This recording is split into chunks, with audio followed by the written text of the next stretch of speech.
Nah, oke. Jadi video ini gue buat untuk mengungkapkan rasa kekecewaan gue dan beberapa viewers gue yang udah nonton tentang review dan unboxing jam Huawei i9 Pro Max S yang ternyata adalah KW. Dan kalian dapat lihat videonya itu di mana ya? Sini atau sini? Nah itu deh.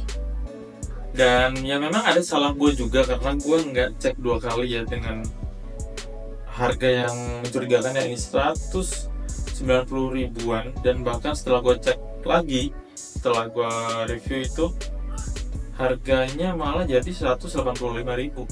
Boxnya kayak ini nih boxnya nih.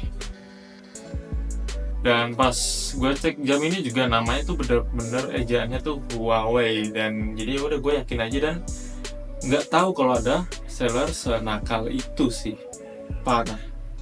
Padahal nih ya, kalau mereka nggak bikin atau pakai embel-embel Huawei itu dengan harga 190 ribuan, dengan misalkan mereka pakai brand sendiri gitu, bikin brand sendiri dengan harga 190 ribuan dan fiturnya yang udah ada ECG, Bluetooth oksigen, udah ada heart rate, udah ada stepcon, ada banyak wallpaper yang bisa diganti-ganti.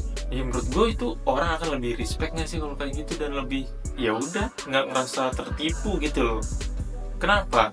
Dan yang menurut gue paling oke tuh ya itu, untuk harga segituan ya udah ada fitur-fitur yang tadi gitu loh. Tapi sayangnya orang tuh akan merasa ketipu kalau lu pakai embel-embel brand Huawei. Kenapa?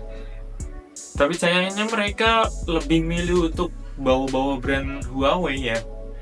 Dan orang kan jadi tertipu dan hilang respect gitu ya. Itu mungkin kalau emang orangnya ya emang pengen beli yang original gitu loh. Kalau mungkin yang emang nggak peduli tentang originalitas ya mereka nggak akan peduli akan itu.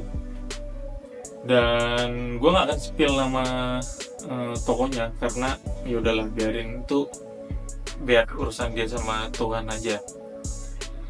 Akhirnya gue putusin untuk menyiksa jam ini.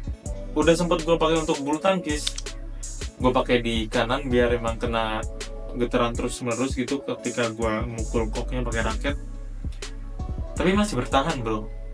Dan untuk jam-jam gitu kan, G-Shock aja kan pakai shockproof gitu loh biar aman akan getaran kan. Cuma ini kan harga 90 ribu dan itu kuat dan dia masih aman sampai sekarang, masih aman.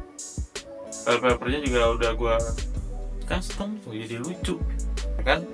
Ini udah gue custom jadi lucu gini gitu loh wallpapernya. Mungkin nanti next akan gue uji lagi kayak gimana nih, kan dia klaimnya ada banyak tuh, ada IP68 yang tahan air selama 30 menit ya kalau nggak salah tuh, selama minimal 30 menit di kedalaman 1,5 meter sampai 3 meter.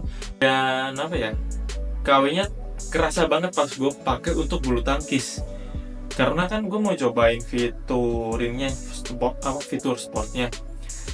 Ketika gue pilih nggak ada bulu tangkis, jadi gue pakainya tenis kan, karena masih mirip-mirip lah. Pertama oke, bisa untuk mantau heart rate, bisa ngukur kalori lu yang terbakar. Tapi setelah gue akhirnya kan gue ya udah kan gue nggak mungkin ngeliatin terus kan, gue main. Dan terus pas selesai rondenya, selesai gamenya, ya ini 15 menit lah udah selesai, gue cek lagi udah nggak ada, atau ngeriset sendiri. Gue nggak tahu kenapa, harusnya kan nggak gitu, harusnya ada track recordnya nggak sih. So jadi sekali lagi gue ucapin sorry banget buat kalian yang udah ngerasa kecewa dengan videonya. Gue pun kecewa dan emang ada andil salah gue juga untuk diri gue sendiri dan mungkin untuk kalian. Cuma video yang awal itu udah gue ganti ya judulnya, udah gue ganti dari sejak subscriber kayaknya ada penonton gue yang ingetin kalau itu tuh kayaknya bukan, dan gue cek lagi ternyata emang bukan, dan gue udah ganti judulnya. Jadi kalau kalian punya saran mau dites kayak gimana lagi nih jamnya nih, kekuatannya nih sesuai klaimnya yang tadi gue sebutin ya, banyak kan kemarin klaim itu gue sebutin, komen ya di kolom komentar. Dan sorry Sekali lagi makasih udah nonton, dan see you.